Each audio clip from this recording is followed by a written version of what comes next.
Let's turn to the weather. Hurricane Beryl is now massive and it is on the move, closing in on the Caribbean. The dangerous Category 4 storm is expected to make landfall in the Windward Islands. Over the weekend, Beryl went from a tropical depression to a major Category 4 hurricane in just 48 hours, becoming the earliest Category 4 hurricane on record for the Atlantic.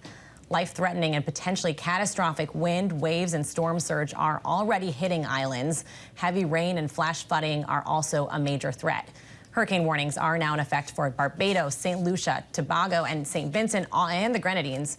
Government officials in the Caribbean are telling people to take shelter from the storm. I think that I am well prepared, but just getting a few more can items. But in terms of the house preparation and things like that, I have my water, bottled water, and collected water.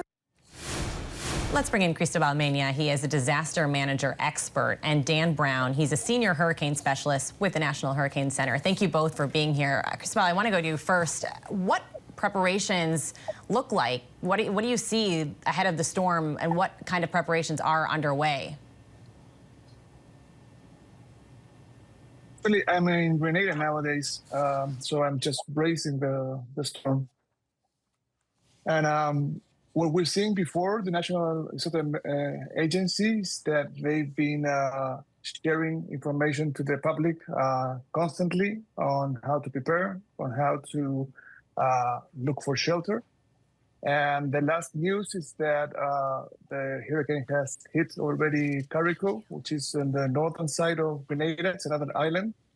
And the Prime Minister has just announced that there's extreme damage on the island, and probably also in Martinique, which is also another island on the northern side of Grenada. I'm in Grenada, in St. George now. The hurricane is still passing here, but we see that there's a lot of preparedness on people, on sheltering and taking the measures beforehand. But we're still looking to see how this develops, because we still have some hours here in Grenada to see what will be the final impacts. Can you give us a picture, Cristobal, about what some of those conditions look like, and how rare is it to be experiencing a storm like this at this time of year? As well, as you said, this is the first Cat 4 in June that we have in the region. And the conditions now have a very, very strong winds and heavy rains, and they're increasing. We've seen from 8 in the morning till now. Now it's 1 p.m. here, and we are in the peak time. And I'm actually just seeing outside of my window and seeing the very strong winds, and also some palm trees just breaking the branches, etc. So it's a complex situation now, but we'll still have electricity and still have internet, so things aren't that bad so far here. And we hope that you and so many others are staying safe. Dan, can you give us a sense of the timing and the track of this storm? What does it look like, and the path that it will take?